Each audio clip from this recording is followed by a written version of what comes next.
Começa agora o programa Bem Viver, uma prosa sobre saúde, bem-estar, comida e agroecologia.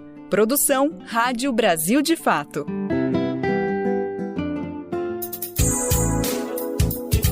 Olá, minha gente! Está no ar mais uma edição do Bem Viver, a nossa prosa diária sobre meio ambiente, agroecologia, comida saudável e cultura popular.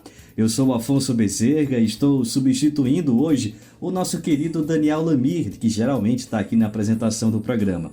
Hoje é sexta-feira, dia 18 de abril de 2025, é Sexta-feira Santa. Então seja muito bem-vindo, seja muito bem-vinda. Você está ouvindo o Bem Viver, uma produção do Brasil de Fato, e escuta só o que a gente separou para a edição de hoje.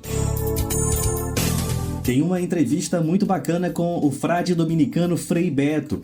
Ele fala sobre o simbolismo da Semana Santa e os desafios enfrentados pelo mundo nessa quaresma. Milton Nascimento, nosso bituca, agora é doutor honoris causa na Unicamp. Em Brasília, indígenas cobram mais fiscalização do trabalho ilegal em áreas de garimpo. No Rio de Janeiro, espetáculo Morte e Vida Severina tem sessão em homenagem às vítimas do massacre de Eldorado dos Carajás. São esses os destaques da edição de hoje, mas tem muito mais que você confere a partir de agora no Bem Viver, que tá só começando. Programa Bem Viver. E hoje, minha gente, como falamos logo no início do programa, é Sexta-feira Santa, uma data muito importante para o cristianismo e que desperta muitas reflexões no mundo. A gente começa a edição de hoje ouvindo o frade dominicano Frei Beto, que traz uma análise sobre os desafios enfrentados pelo mundo nos últimos 40 dias. Quem conduz essa conversa sobre o bem viver é o nosso querido Lucas Salum. Conversa Bem Viver com Lucas Salum. E nessa Sexta-feira Santa, final do período da Quaresma, um momento tão conturbado politicamente, com tanta coisa acontecendo no mundo afora, é uma alegria imensa poder anunciar que quem conversa Bem Viver hoje é ele, Frei Beto, frade dominicano, escritor, autor de mais de 74 livros premiados, inclusive o Prêmio Jabuti, ele que levou em 1982 com o livro de memórias dele, Batismo de Sangue, que traz um duro e verdadeiro relato sobre o que foi a ditadura militar. Ele que também é jornalista, antropólogo, filósofo e teólogo. Frei Beto, alegria imensa poder falar mais uma vez com o senhor. Obrigado por atender mais um chamado nosso aqui do Brasil de Fato, viu? Obrigado, Lucas. Obrigado ao Brasil de Fato também, ao pessoal que nos acompanha. Maravilha. Frei Beto, quero falar um pouquinho sobre essa chegada da Sexta-feira Santa, dia 18. É um momento que essa quaresma que a gente passou não foi simples, né? Principalmente esses últimos dias com essa sanção das tarifas do Donald Trump, tentando tensionar o mundo inteiro, literalmente mexendo na roda econômica de todos os países. Não tem quem está se salvando dessa turbulência econômica que ele está causando. Ao mesmo tempo, foi um período que a gente passou por muita atenção por conta da saúde do Papa Francisco, que felizmente se recuperou, saiu da UTI, está caminhando. Enfim, queria te ouvir um balanço do que a gente pode falar dessa quaresma, o que a gente precisa refletir nessa Sexta-feira Santa, Frei. Bem, eu tenho a impressão que há muitos fatores aí a serem refletidos. Nós estamos num momento muito difícil da humanidade. Momento de ascensão da direita, é um mundo governado por um imperador, que eu comparo a Nero, que é o Trump, com as medidas malucas dele, malucas inclusive para republicanos nos Estados Unidos. Eles só estão esperando para ver o quão duradouras serão essas medidas. Portanto, nós estamos vivendo um momento de Sexta-feira da Paixão da humanidade, né? Um momento que está abatendo muito a situação da humanidade, os direitos humanos, as guerras. O que há de positivo são dois fatores. Primeiro, a ruptura, que ainda não foi consolidada, entre a União Europeia e os Estados Unidos, porque a União Europeia sempre foi subserviente aos Estados Unidos. E agora se deu conta de que não pode contar com eles. Não pode contar com o Império Estadunidense, que, na verdade, pensa a partir do próprio umbigo. E o segundo fator é o crescimento da China, como a segunda e talvez passe logo a ser a primeira potência econômica do planeta. E como o Trump resolveu, sobretudo, retaliar a China, e a China comprou a briga com muita coragem e, ao mesmo tempo, muito potencial para vencer essa guerra, ele acuou os Estados Unidos. Eu penso, o Trump é uma pessoa tão desequilibrada que chegou num jantar a falar aquela frase terrível, né? Que educadamente a gente traduz: todos estão vindo beijar o meu traseiro. E isso num jantar, hein? Ou seja, uma expressão que não se usa nem numa conversa entre amigos, mas muito menos num jantar de gala. E com isso, ele viu que a China não entrou nessa fila, a China não vai se submeter, não vai bajular o governo americano e está mostrando a sua potência, com a vantagem de que a China tem um governo autocrático e por isso ela tem uma capacidade muito maior de resistência do que a dos Estados Unidos. Então, é realmente uma sexta-feira da paixão para toda a humanidade, mas com esperança de ressurreição. A esperança de ressurreição, de vitória, de liberdade, de justiça, justamente reside nessa resistência da China, na resistência dos países não alinhados, que estão hoje no BRICS, e isso vai aumentar possivelmente as possibilidades para o Brasil, por exemplo, de maior importação e exportação a preços mais baratos, saindo cada vez mais do âmbito dos Estados Unidos, e outros países vão seguir o mesmo caminho. A União Europeia, por exemplo, vai ter que aumentar o seu comércio com países do terceiro mundo como o Brasil, porque não tem alternativa. Se quer mercado, se quer exportar os seus produtos e também importar as nossas commodities, terá que acenar com esse contato maior com o terceiro mundo. Nossa, Frei Beto, te ouvindo aqui, eu fico imaginando, fiz esse exercício imaginativo e queria agora pedir para o senhor também compartilhar um pouquinho do que pensa, do que seria o Brasil nesse momento se estivesse sendo governado por Jair Bolsonaro, se tivesse sido reeleito e tiver... Naturalmente a gente estaria nessa fila aí convocada pelo Donald Trump, né, Frei? Seguramente estaria nessa fila, subserviente, aceitando ser colonizado, mas felizmente nós temos o Lula à frente do país e ele topa essa briga, não vai ceder, não vai submeter. Inclusive, agora tomou essa medida de reciprocidade nos vistos, né? O Bolsonaro havia liberado a entrada no Brasil de australianos, estadunidenses sem vistos, enquanto nós precisamos de visto para entrar naqueles países. Isso acabou. Agora a medida é por reciprocidade, ou seja, é o toma lá da cá. Quer medir forças? Vamos medir forças.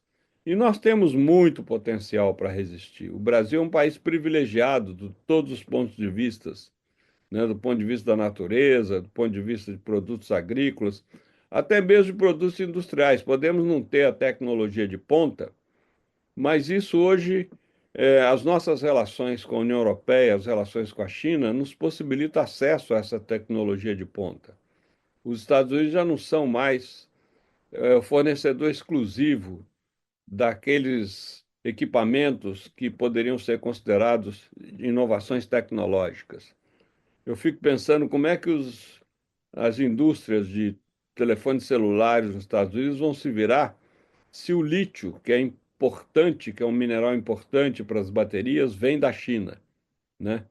Isso vamos esperar ver o que acontece para saber como é que eles vão se integrar nisso. Um período de muita turbulência, a gente vai precisar ficar muito atento e cada vez mais perto de pessoas como o senhor que conseguem ter essa análise ampla do que está acontecendo e fazer uma mínima previsão, que é quase impossível pensar no dia de amanhã, mas a gente precisa se basear nessas pessoas que têm bastante experiência e se dedicam bastante à literatura, aos estudos, para a gente conseguir ter o mínimo de substância para saber o que que guarda, o que que nos aguarda, porque está difícil de prever até se vai chover ou se não vai chover no final do É dia. verdade. É. Frei Beto, um outro assunto muito importante para a gente falar, mais uma vez, isso acontece bastante, mas esse ano aconteceu novamente, de a Sexta-feira Santa, a Sexta-feira da Paixão, quase colar com esse dia trágico da nossa história, que mancha a história do Brasil, que é 17 de abril, porque rememora 1996, o massacre de Eldorado do Carajás, quando 21 trabalhadores sem terra foram assassinados, foram mortos pela Polícia Militar do Pará enquanto faziam uma marcha pacífica rumo a Belém, justamente para reivindicar a terra. Na Curva do S, é um episódio que todo mundo lembra, mas dói demais quando a gente chega nessa data. Enfim, eu queria te ouvir um pouquinho. São 29 anos que estão se completando, quase 30 anos. É uma data cheia que faz com que pese ainda mais. A gente está às vésperas desse momento. E eu queria te ouvir um pouquinho, já que esse ano quase casou as datas da Sexta-feira Santa com o dia 17 de abril. Que reflexões são importantes que a gente pode tentar unir esses dois marcos importantes do calendário brasileiro? Ô, Lucas, uma das graves omissões da história do Brasil é a não reforma agrária. Nós somos um país de dimensões continentais e, até onde eu estou informado, só o Brasil e a Argentina, nas três Américas, não promoveram reforma agrária. Alguns países, como a Bolívia, o Peru, promoveram várias reformas agrárias. E aqui nós tivemos um erro atrás do outro em sucessivos governos, desde o Império, que, quando libertou os escravos, não permitiu a eles o acesso à terra e, inclusive, cometeu o crime de indenizar os proprietários de terra, quando deveria ter feito o inverso, indenizar os escravos. Eles deveriam ter recebido recursos para tocar sua vida. E hoje, certamente, nós seríamos uma nação altamente desenvolvida, porque os negros brasileiros continuam duplamente discriminados por serem negros e por serem pobres. E, por outro lado, é uma dívida que o governo do PT tem com a nação brasileira, porque se esperava que o governo do PT, com o prestígio que alcançou, principalmente nos primeiros mandatos, tomasse alguma medida para fazer uma reforma agrária, não necessariamente uma reforma agrária revolucionária, radical, mas alguma coisa que reduzisse drasticamente os latifúndios brasileiros. Essa questão do agronegócio, por exemplo, que são grandes extensões de terras com derrubadas das nossas matas, contaminação dos nossos rios e com a produção de monocultura que é toda, praticamente toda ela exportada e cujo dinheiro não volta para o Brasil, fica nos paraísos fiscais. Então é uma dívida que nós temos que continuar pressionando. Eu me lembro quando adolescente, participei de várias manifestações no movimento estudantil de apoio às ligas camponesas, como hoje, durante anos. Desculpe que eu estou meio gripado. Como hoje a gente dá apoio ao MST e todos aqueles que assumem a luta pela terra, pela reforma agrária.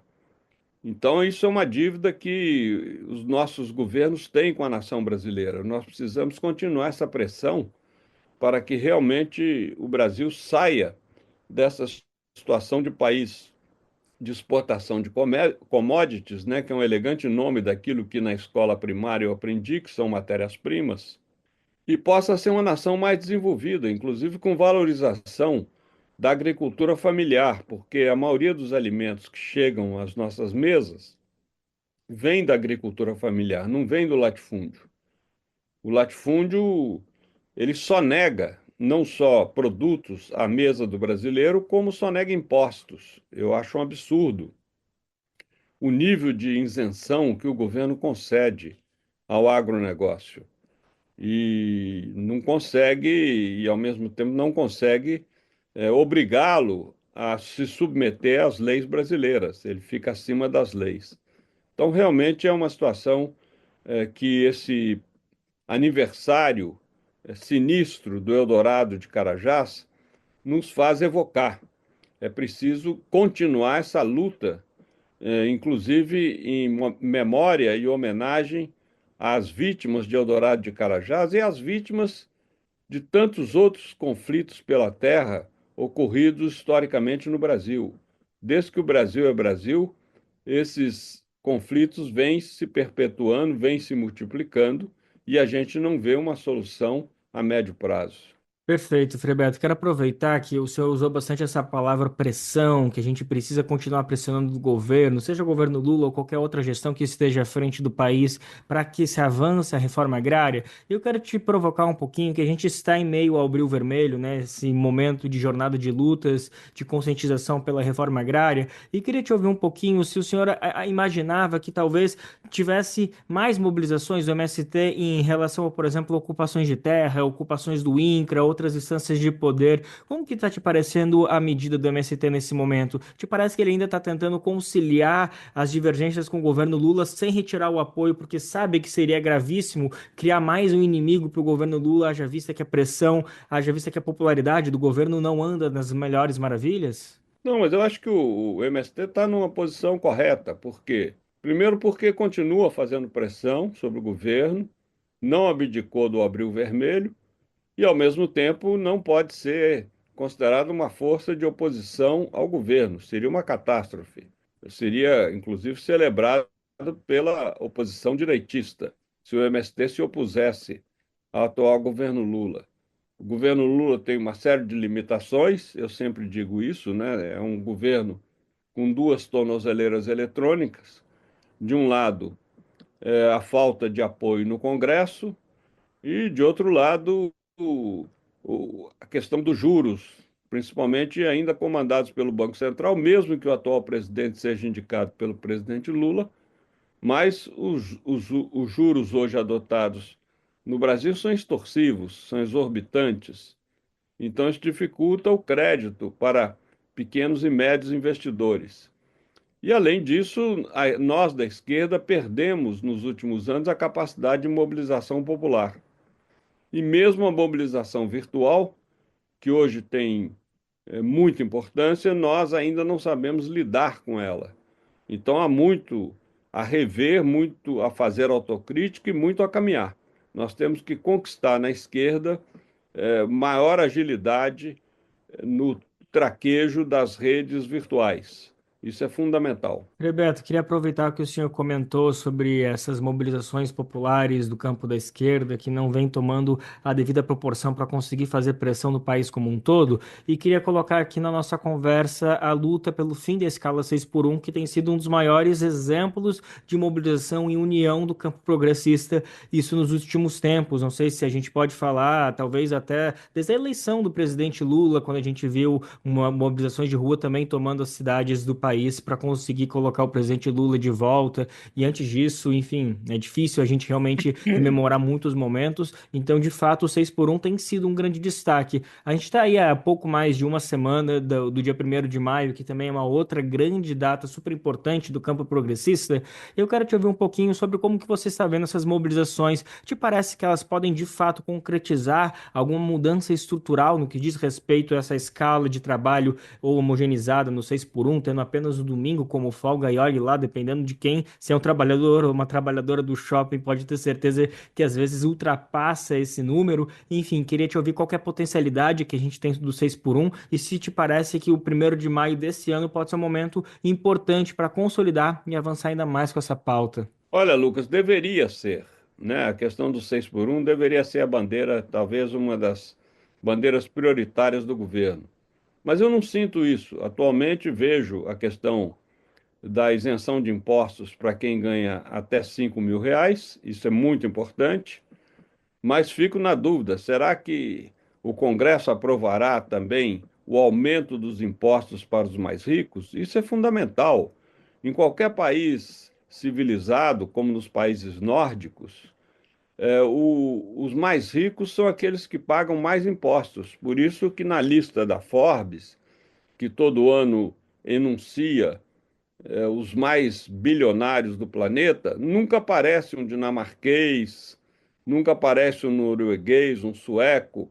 Por quê? Porque há uma divisão de renda que se faz ali através do imposto proporcional à riqueza que a pessoa possui ou não possui. E nós deveríamos adotar o mesmo critério. Agora, essa questão do 6 por 1, ela é fundamental, ela é básica e tem apoio da maioria da população. Então é preciso que o governo também priorize isso. Eu estou sentindo falta do PT considerar essa bandeira como prioritária. É claro que às vezes eu penso que são questões tão importantes, mas porque não foi do PT que surgiu a ideia, então o partido fica achando que não vale a pena investir em algo que vai trazer cacife eleitoral para outro partido. Não importa. Isso é um direito do povo brasileiro, sabe, de ter uma jornada de trabalho menos atenuada, principalmente no Brasil, onde a maioria das famílias pobres são mantidas por mães. Não há a presença do pai. E essas mães, elas deveriam ter, sim, o direito de ter 2 dias de folga para poder cuidar minimamente dos seus filhos. Eu acho que muitas vezes o desamparo de crianças e adolescentes e vem aí desse fato das mães não poderem conciliar o cuidado da família com o trabalho. E o fim do 6 por 1 seria um grande avanço para o nosso processo civilizatório. O senhor teme que talvez essa proposta de anistia para os golpistas do 8 de janeiro, inclusive também Bolsonaro e companhia, tem mais chance de avançar no nosso Congresso do que a taxação dos super ricos ou o fim da escala 6 por 1, Frei Beto? Olha, eu tenho muitas dúvidas se a questão da anistia vai passar no Congresso. E digo mais, ainda que o Congresso queira e aprove, não passa no Supremo Tribunal Federal. Porque são crimes de lesa pátria. Não dá para, sabe, anistiá-los pura e simplesmente. E depois o seguinte, como anistiar quem sequer foi julgado e investigado? Então vamos repetir essa medida esdrúxula e ridícula da ditadura militar que anistiou os assassinos e torturadores sem que eles fossem investigados e julgados? Então é preciso, primeiro, levar essas pessoas à barra dos tribunais, a apreciar sentencialmente os crimes que cometeram, para depois se pensar em anistia. Mas não creio que seja uma pauta que vá avançar no Congresso brasileiro. Estaremos acompanhando. Frei Beto, agora sim, para encerrar nossa entrevista, queria só pedir, por favor, uma palavra do senhor para essa Sexta-feira da Paixão, para poder encerrar essa entrevista e a gente poder refletir bastante nesse final de Quaresma, início de Páscoa, o que a gente precisa carregar para essa continuidade do ano com tantos desafios como o senhor apontou. Lucas, todos nós temos nas nossas vidas, seja pessoal, seja social, seja a vida nacional, internacional, sextas-feiras santas, ou seja, momentos de paixão. Mas justamente o significado da Páscoa, que significa libertação, que significa passagem da morte para a vida, a ressurreição de Jesus é símbolo de vitória, é símbolo de avanço. Então nós não podemos desanimar, nós não podemos perder a esperança, nós temos, sobretudo os mais jovens, encher os corações de utopia, porque sem utopia a gente não consegue imprimir sentido à vida. Então eu quero trazer esse alento a todos aqueles que nos acompanham. Sabe, vamos sim confiar que a história humana passa por reveses, passa por períodos difíceis, passa por longas sextas-feiras da paixão, mas o domingo de Páscoa está sempre anunciado ali na frente e nós precisamos acreditar nele e abraçá-lo. Maravilha. E com essa citação da utopia que nos exige que a gente caminhe, siga em frente e acredite, porque ela não está ali, ela é essa caminhada. A gente agradece mais uma vez, Frei Beto, obrigado pela disponibilidade, por nos presentear, por nos abrilhantar em uma Sexta-feira Santa com essas boas e importantes reflexões e palavras. Até uma próxima, viu, meu amigo? Obrigado, Lucas, obrigado, um grande abraço, feliz Páscoa para todos nós aqui. Conversa Bem Viver com Lucas Salum.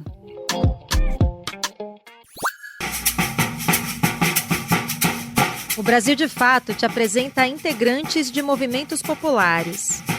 sou o Walid Rabah, sou um brasileiro palestino, descendente de palestinos nascido no Brasil e presido a Federação Árabe Palestina do Brasil, que representa essa demografia emigrada e diaspórica no Brasil. Nós integramos a luta nacional do povo palestino na diáspora para libertar a Palestina que está sob ocupação sionista há 77 anos. E aqui no Brasil trabalhamos para organizar essa comunidade nesse sentido, proteger essa comunidade também dos ataques que ela sofre, especialmente nos últimos tempos de islamofobia. E todo esse trabalho, evidentemente, também agora está sendo impactado pelo genocídio em curso na Palestina, razão pela qual nós, e graças ao governo brasileiro que atuou muito fortemente nisso, acolhemos uma quantidade muito grande de palestinos que foram repatriados, retirados do grande campo de extermínio chamado Gaza, hoje sob genocídio. E em virtude disso, a FEPAL abriu uma conta humanitária, inclusive, para arrecadar recursos para este acolhimento, já que eles haviam perdido tudo que tinham lá e já tinham saído daqui, retornado para lá alguns, em virtude das dificuldades que tinham aqui. E quem quiser contribuir para esse acolhimento, o Pix desta conta humanitária é ajudegaza@gmail.com. Contamos com todos aqueles que têm sentimento solidário e humano nessa campanha. E agora eu tenho um recado para você que gosta do conteúdo produzido pelo Brasil de Fato e que nos acompanha aqui na rádio. Já pensou em receber as principais notícias do BDF, do Brasil de Fato, direto no seu e-mail, aí na sua caixa de entrada logo cedo? Isso é possível e você pode fazer agora mesmo. Para isso, basta se cadastrar no nosso site e escolher os temas que mais te interessam. São 3 listas e entre elas você pode escolher as notícias em inglês, mas tem em português também, tá? Assim você não perde nada sobre os acontecimentos do Brasil e do mundo. E tudo com aquela análise crítica e popular que só o Brasil de Fato tem. Assine agora brasildefato.com.br/boletim. Não deu para anotar? Calma, eu vou repetir, tá bom? brasildefato.com.br/boletim. Fique por dentro e se informe com a gente. Se alimentar como um ato político e comida sem veneno? O Armazém do Campo reúne as duas coisas com a agricultura familiar orgânica e agroecológica dos assentamentos da reforma agrária. São várias lojas espalhadas pelo Brasil com produtos do Movimento Sem Terra, MST, além de atividades culturais, cafeteria e almoços coletivos. Encontre o Armazém do Campo mais próximo de você pelas redes sociais e venha. Traga sua família e amigos para conhecer um novo jeito de comer bem.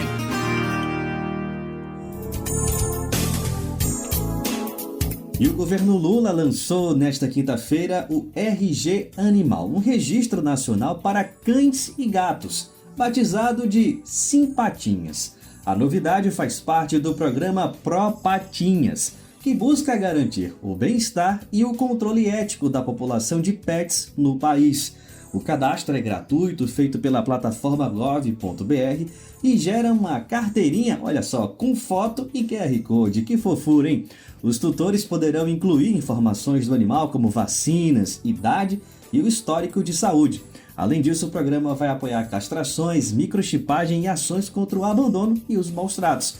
Quem conta detalhes pra gente é o nosso repórter Daniel Lamir. O presidente Lula assinou um decreto que cria o chamado Pro Patinhas. Essa é a sigla do Programa Nacional de Proteção e Manejo Populacional Ético de Cães e Gatos. A assinatura cria também o Sistema do Cadastro Nacional de Animais Domésticos, uma espécie de RG para cães e gatos domésticos. A iniciativa foi apelidada pelo governo federal de Simpatinhas. As iniciativas serão geridas pelo Ministério do Meio Ambiente e Mudança do Clima. De acordo com o governo federal, elas representam um marco na proteção e garantia do bem-estar de cães e gatos em todo o território nacional a partir de ações totalmente gratuitas. O cadastro foi aprovado em dezembro de 2024 no Congresso Nacional, mas ainda não tinha sido implementado. O registro é único e intransferível e deve ser feito pela plataforma gov.br de forma gratuita. O sistema já está aberto para cadastro e o link você confere na versão online desta matéria em brasildefato.com.br. O cadastro vai incluir dados do responsável, além de informações como endereço, idade, raça, histórico de doenças e vacinas de cada animal. Com isso, será gerida uma carteirinha com foto do pet e um QR Code para prender na coleira. Após o registro, os tutores poderão localizar o animal em caso de desaparecimento e receber avisos sobre campanhas públicas de castração, vacinação e microchipagem na região. Além do RG Animal, o Propatinhas oferece o apoio à realização de castração e à implementação de microchip em cães e gatos para identificação individual e a formação continuada de gestores públicos e demais profissionais envolvidos na implementação do programa. Do Recife, da Rádio Brasil de Fato, Daniel Lamir. Gente, e amanhã, 19 de abril, celebrado em todo o país o Dia dos Povos Indígenas, uma data importante para demarcar a luta por direitos dessa população tradicional no país. Ao longo dos últimos dias, diversos grupos, vindos inclusive do país inteiro, estavam reunidos em Brasília durante o acampamento Terra Livre para protestar contra o marco temporal e cobrar o avanço das demarcações de terra em todo o país. Além disso, cerca de 200 indígenas dos povos Munduruku, do Pará, e Guarani Kaiowá, do Mato Grosso do Sul, estiveram reunidos na sede da Fundação Nacional dos Povos Indígenas, a FUNAI, em Brasília. Entre os principais pedidos dos Munduruku está a criação de um plano de recuperação das áreas degradadas pelo garimpo ilegal, desmatamento e queimadas. A cobrança também foi para que a FUNAI pressione o Ministério do Trabalho e o Ministério Público do Trabalho a intensificarem a fiscalização nas áreas afetadas. Eles pedem atenção especial ao combate ao trabalho análogo à escravidão e à responsabilização de garimpeiros ilegais. Quem conta detalhes é o nosso repórter Douglas Matos. Cerca de 200 indígenas Munduruku do Pará e Guarani Kaiowá do Mato Grosso do Sul participaram de uma reunião na sede da FUNAI, a Fundação Nacional dos Povos Indígenas, em Brasília, para solicitar uma audiência com Joênia Wapichana, a presidenta da fundação, para debater assuntos relacionados aos direitos dos povos originários. Entre as demandas apresentadas, os Munduruku pedem, por exemplo, que o órgão crie um plano de recuperação e conservação das áreas degradadas pelo garimpo, incêndios florestais e desmatamento. Parte das terras desses povos está entre os municípios de Itaituba e Jacareacanga, no Pará, onde a presença de garimpeiros é marcante. Itaituba é o município com a maior área de garimpo do Brasil, de acordo com dados da plataforma Map Biomas. O documento apresentado na reunião informa que o plano deverá conter metas, cronograma e articulação com outros órgãos ambientais para a fiscalização permanente dos territórios. Em outro tópico, os indígenas pedem que a FUNAI cobre a atuação do Ministério do Trabalho e Emprego e do Ministério Público do Trabalho para fiscalizar as condições de trabalho na terra indígena Munduruku, onde o governo federal conduziu, entre o fim de 2024 e o início de 2025, a retirada dos garimpeiros. O texto ressalta que o foco deve ser no combate ao trabalho análogo à escravidão e também na formalização de trabalhadores e responsabilização de empregadores ilegais nas cidades da região, como Jacareacanga. Em 2020, 39 trabalhadores foram resgatados no garimpo de Pau Rosa, em Jacareacanga, em condições precárias de trabalho, sem acesso a banheiro e água potável. Os indígenas pedem ainda a aceleração do processo demarcatório dos seus territórios, trabalho de combate à insegurança alimentar, ações de vigilância, apoio logístico para acesso aos direitos sociais, aumento da fiscalização nos limites dos territórios para impedir a entrada de invasores, entre outras questões. Os Guarani Kaiowá e os Munduruku são vítimas de violências diversas, mas com fatores causadores em comum: a invasão das terras onde vivem e a demora no processo de regularização dessas áreas. Em 2024, os Guarani Kaiowá sofreram uma série de investidas violentas por parte de fazendeiros, conforme noticiou o Brasil de Fato. Entre os Munduruku que participaram da reunião estavam aqueles que, entre março e abril, realizaram o bloqueio das rodovias BR-163 e BR-230 em Itaituba, num protesto contra a lei do marco temporal.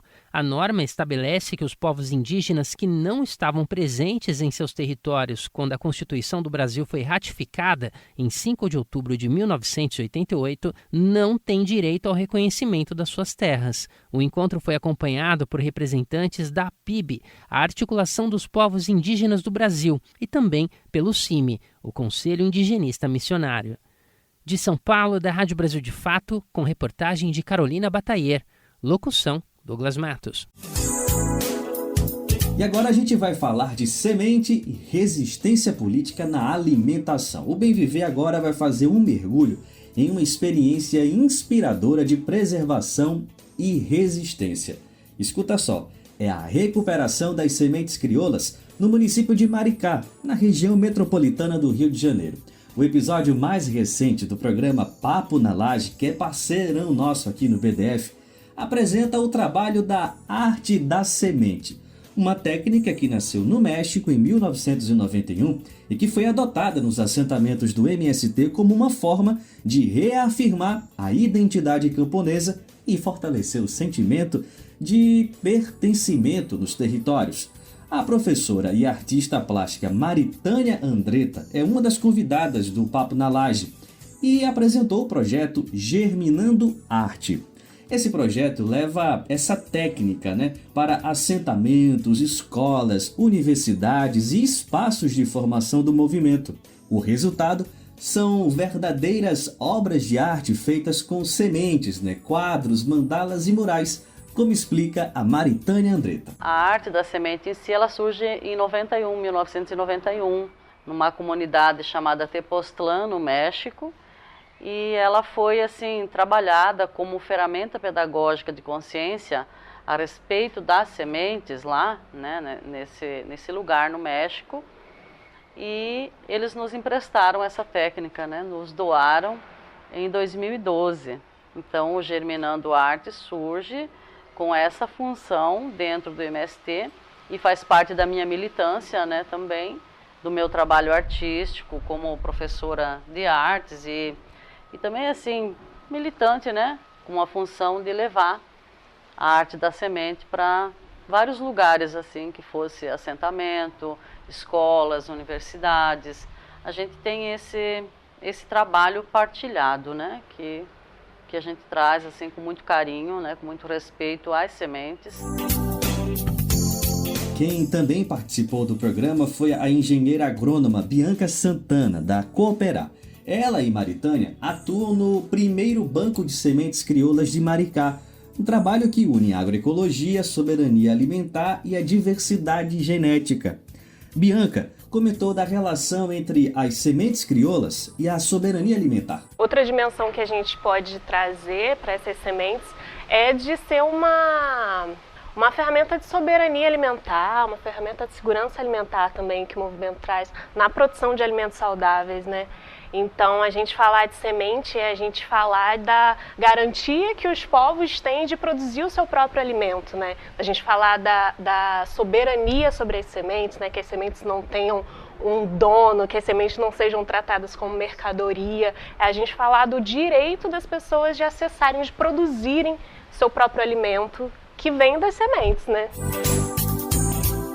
Desde 2020, o Trabalho em Maricá já produziu 35 toneladas de alimentos saudáveis, distribuídos gratuitamente para instituições de interesse social. Tudo isso com sementes, livres de veneno e com um objetivo claro: fortalecer a soberania e a segurança alimentar das populações. Maritânia Andretta explicou um pouco qual o conceito de semente crioula e o que a diferencia dos outros tipos de sementes. Vamos ouvir. Semente crioula é uma semente que é plantada e conservada por povos originários e que cuidam dessa semente para que ela não seja, não entre num projeto de mutação capitalista, como é a semente transgênica. Então essa semente ela é trabalhada, melhorada geneticamente de uma forma de acordo com a cultura do camponês, de plantar a semente num ano, no outro ano ter essa semente para plantar outra vez, e ela é melhorada através do sistema massal, que é selecionada, melhorada a semente, planta no outro ano, melhora aquela semente e tem o plantio do próximo ano. Então sucessivamente essa semente vai se tornando parte da cultura. Se você gostou desse Papo na Laje sobre sementes crioulas, o papo fica completo lá no YouTube. É só procurar por Papo na Laje e ficar por dentro. O Brasil de Fato te apresenta integrantes de movimentos populares. Olá, me chamo Wellington Souza, falo aqui de São Paulo, do bairro do Bexiga. Faço parte do coletivo Negros do Bexiga, coletivo esse que foi criado em 2018, com o objetivo de contar e registrar a história e a memória das pessoas negras que vivem nessa comunidade. De 2018 até agora, registramos dezenas de histórias. Em 2024, lançamos nosso primeiro documentário, o documentário Negros do Bexiga, que traz a história de 10 pessoas negras importantes para essa comunidade. Além desse trabalho de registro de memória e do documentário que lançamos, também temos um roteiro de afroturismo. Roteiro esse aonde caminhamos por 10 pontos importantes da comunidade, contando a história do bairro através da memória e da história negra. O Bexiga já foi um quilombo, o quilombo do Saracura. E se você quer conhecer um pouco mais do trabalho do coletivo Negros do Bexiga, conhecer as histórias que registramos e ter acesso ao nosso documentário e saber um pouco mais sobre esse roteiro de afroturismo, siga a nossa página no Instagram, @Negros do Bexiga. Muito obrigado!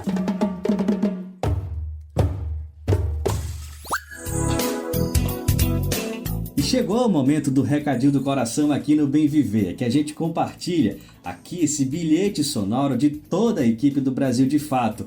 Não vai esquecer da gente não, tá? É que nós precisamos da sua colaboração para continuar produzindo conteúdos de qualidade, com todo o rigor jornalístico que você já conhece e confia.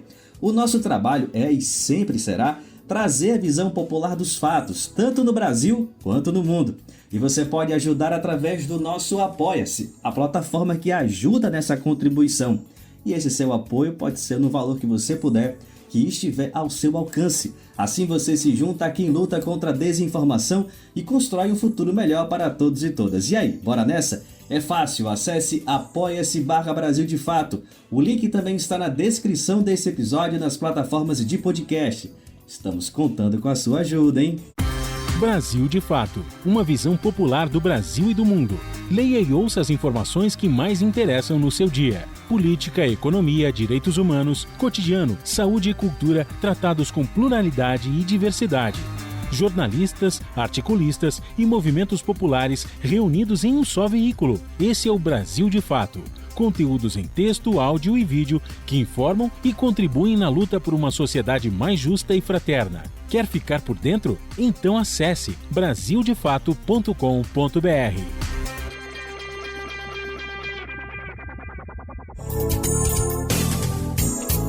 E a gente estava falando agora há pouco sobre as sementes crioulas. Isso é uma pauta muito importante para o MST, que este mês realiza a jornada de lutas em defesa da reforma agrária, uma mobilização mais conhecida como Abril Vermelho. Essa manifestação relembra, entre outros pontos, outros assuntos, os 21 trabalhadores assassinados pela Polícia Militar no caso que ficou conhecido como Massacre de Eldorado dos Carajás, no estado do Pará. Toda essa mobilização ilustra a luta da terra, a luta pela terra, a conquista da terra para plantar. E anteriormente falamos sobre as sementes crioulas, E as sementes são uma ação política após a ocupação das terras para assegurar a produção de alimentos saudáveis. E além de plantar, pensar arte e cultura também é uma forma de resistência. No Rio de Janeiro, a companhia Ensaio Aberto apresenta uma sessão especial do espetáculo Morte e Vida Severina, nesta sexta-feira, dia 18, em memória exatamente ao massacre de Eldorado dos Carajás. A apresentação ocorre no Armazém da Utopia, na região portuária da cidade, integrando a programação do Dia Internacional da Luta Camponesa. Inspirada na obra de João Cabral de Melo Neto, a montagem retrata a jornada de Severino, um retirante nordestino em busca da dignidade, enfrentando as adversidades do sertão até o litoral. Quem conta os detalhes é Daniel Lamir. O espetáculo Morte e Vida Severina terá uma sessão em memória ao massacre de Eldorado do Carajás nesta sexta, dia 18, no Rio de Janeiro. A apresentação, inspirada no livro de João Cabral de Melo Neto, faz uma referência ao Dia Internacional da Luta Camponesa. A peça da Companhia de Teatro Ensaio Aberto está em cartaz no Armazém da Utopia, região central do Rio de Janeiro, até o dia 28 de abril. Em cena, um coletivo de 24 atores e atrizes, além de 4 músicos, contam a trajetória de Severino. O migrante encontra mortes e injustiças no seu caminho em busca de melhores condições de vida do sertão nordestino em direção ao litoral. A obra-prima de João Cabral de Melo Neto segue viva na luta por reforma agrária e condições dignas de vida e trabalho no campo.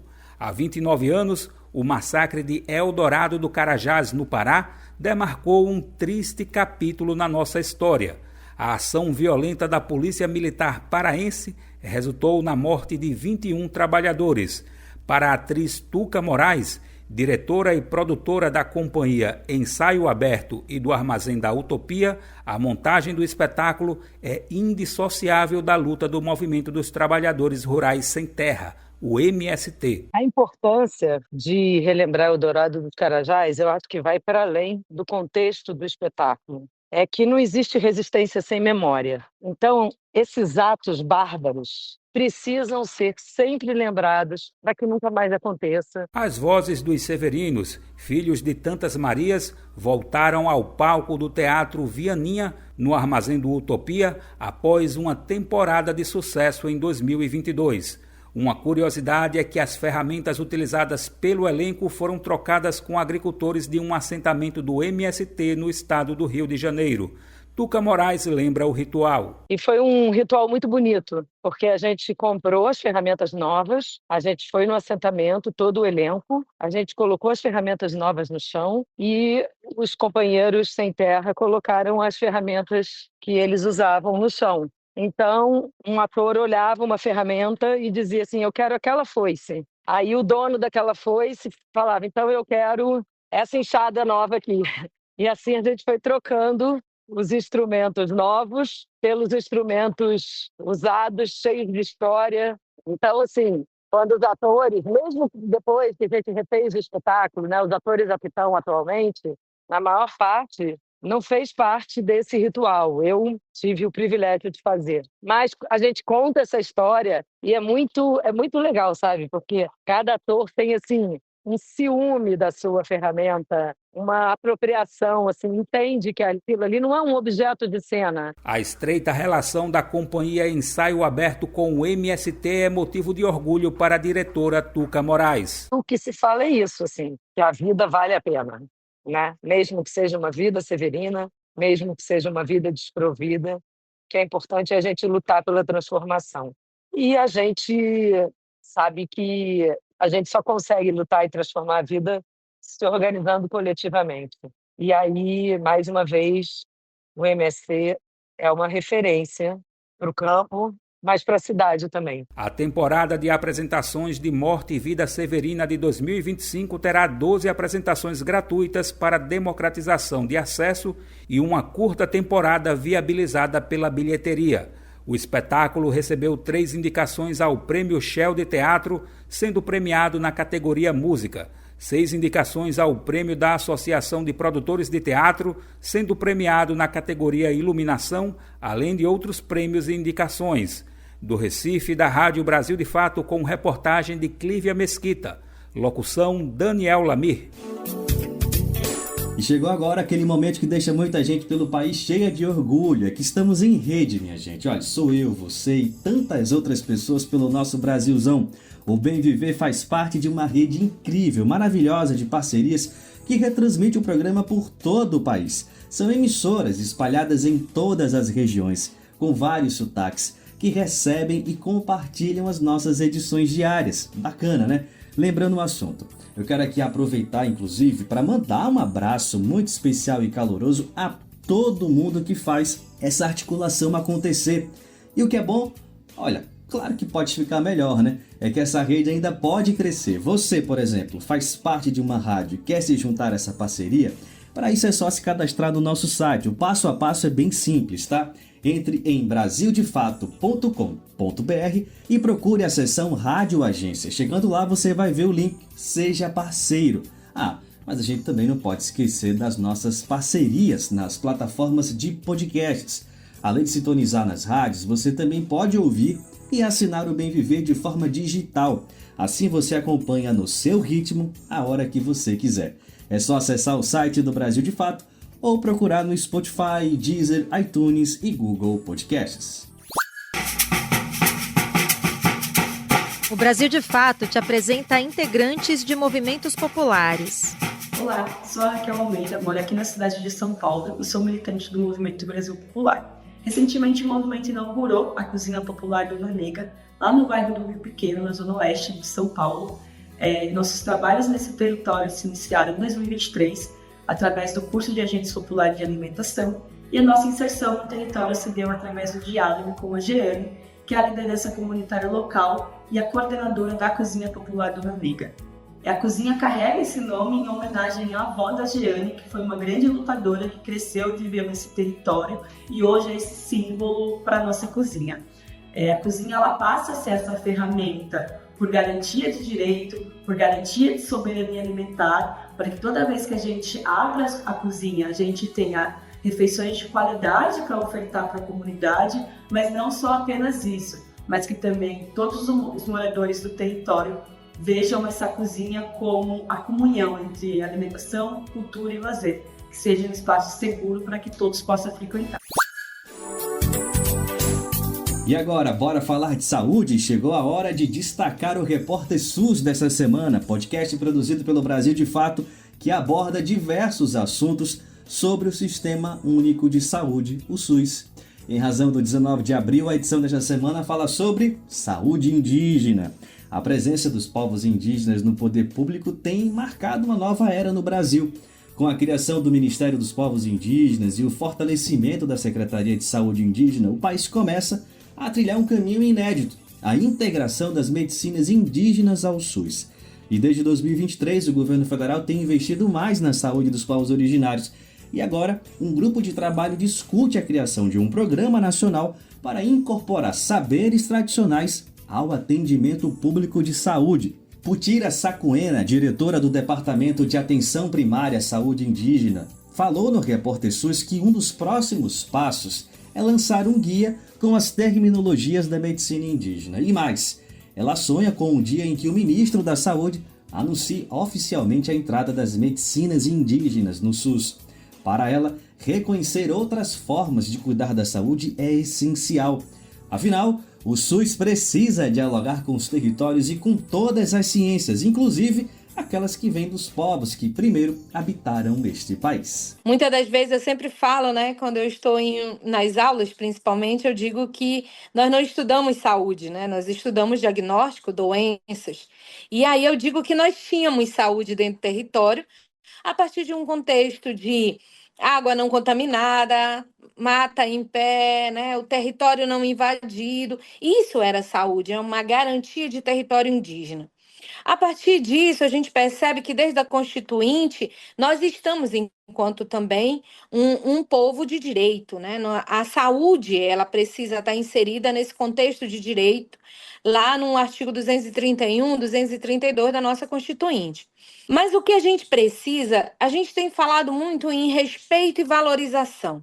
Eu tenho uma fala, assim, já, depois de ter passado na academia, enquanto hoje, com todos os títulos, dos não indígenas e tudo, eu tenho um entendimento que respeitar e valorizar não é o suficiente para falarmos de uma saúde diferenciada.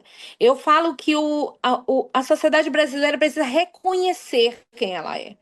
Ela precisa reconhecer outras ciências além dessa ciência que existe, que é ocidental, que não é nossa, ela vem do contexto de importação, a gente pode falar dessa forma.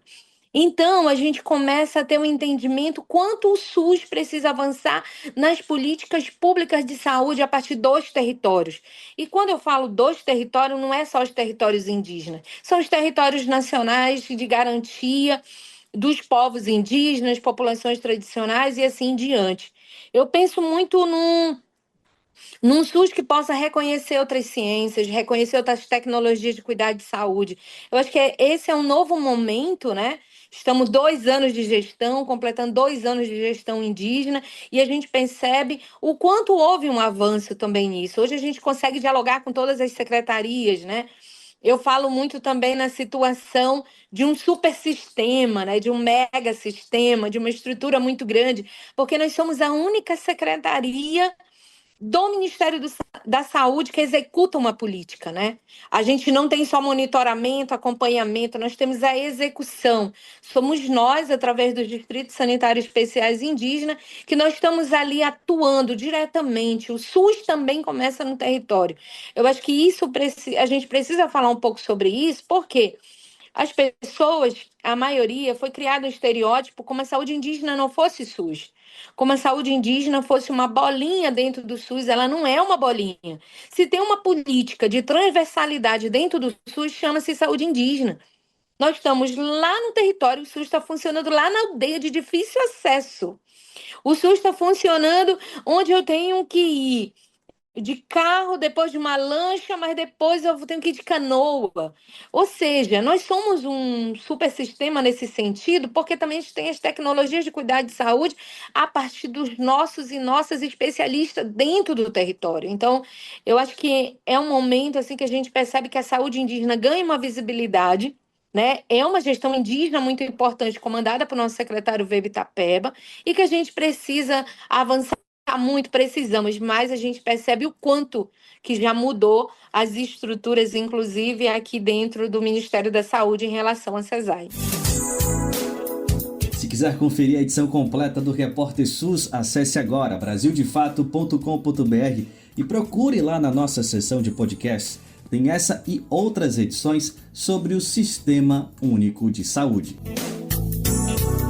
E a Universidade Estadual de Campinas, a Unicamp, concedeu o título de doutor honoris causa a um dos maiores nomes da música brasileira, Milton Nascimento. A homenagem foi feita em reconhecimento à contribuição do cantor, compositor e multi-instrumentista para a cultura e a história do Brasil. A Unicamp, a Universidade Estadual de Campinas, concedeu o título de doutor honoris causa ao cantor, compositor e multi-instrumentista Milton Nascimento. O artista, considerado um dos maiores nomes da música brasileira, recebeu a homenagem das mãos do reitor Antônio José de Almeida Meireles, na sua casa no Rio de Janeiro. A honraria foi concedida de forma reservada em fevereiro, em respeito à saúde de Milton e à sua agenda no período de carnaval. A cerimônia oficial, no entanto, ocorreu nesta semana e foi aberta à comunidade acadêmica. O evento incluiu a exibição de um vídeo com o momento da entrega, além da apresentação de duas das músicas mais emblemáticas de Milton, Morro Velho e Maria Maria. As canções foram interpretadas por Graciela Soares e Ed Andrade. Ao receber o título, Milton Nascimento, emocionado, agradeceu. Acabei de receber essa coisa maravilhosa da Unicamp. Estou muito feliz. Beijos. Ainda na entrega, Meireles justificou a homenagem ao artista. Essa torga de título que a gente está fazendo, que você é portador de uma grande emoção do povo brasileiro, de sentimentos que você alimentou no nosso povo em vários momentos da nossa história recente. Ícone da MPB e cofundador do Clube da Esquina, um movimento musical que revolucionou a música brasileira nos anos 70, Milton já teve a obra estudada em várias universidades e agora retorna ao espaço acadêmico por meio do reconhecimento da Unicamp. A homenagem também reforça o papel da Universidade de Campinas, que se coloca como a primeira instituição de ensino superior brasileira a criar um curso de graduação em música popular em 1989. Ao longo da carreira, o artista colecionou prêmios, colaborações com nomes como Elis Regina, Gilberto Gil, Paul Simon e Esperanza Spalding. Além disso, influenciou gerações com seu estilo único, que mistura sonoridades afro-brasileiras, indígenas, latino-americanas, jazz e até rock progressivo. Com mais de 50 álbuns lançados, Milton Nascimento é reverenciado não só pelo talento vocal, mas pelo trabalho colaborativo e o compromisso com a valorização da cultura brasileira. De São Paulo, da Rádio Brasil de Fato, com reportagem de Adele Robiches, locução Douglas Matos. A edição do Bem Viver desta sexta-feira fica por aqui. Lembrando que você pode nos ouvir na Rádio Brasil de Fato 98.9 FM na Grande São Paulo ou no site radiobrasildefato.com.br. O programa vai ao ar também em diversas rádios pelo país. A lista completa de emissoras que retransmitem o Bem Viver você encontra lá no nosso site, na nossa matéria de divulgação diária sobre o programa. E aproveitamos também aqui para agradecer a todo mundo que está nessa parceria com a gente. Valeu, hein, gente? O Bem Viver também fica disponível como podcast no Spotify, Deezer, iTunes e Google Podcasts. A apresentação e roteiro do programa foi comigo, Afonso Bezerra. A edição e produção foi com Douglas Matos e Daniel Lamir. Trabalhos técnicos de Lula Gattinone, Adilson Oliveira e André Paroche. A coordenação de áudio e vídeo é de Monize Ravena. A diretora de programas e de áudio é Camila Salmásio. A direção executiva é de Nina Fidelis. O apoio é da equipe de jornalismo do Brasil de Fato. Um forte abraço, bom final de semana, até segunda. Você ouviu o programa Bem Viver, uma prosa sobre saúde, bem-estar, comida e agroecologia. Produção Rádio Brasil de Fato.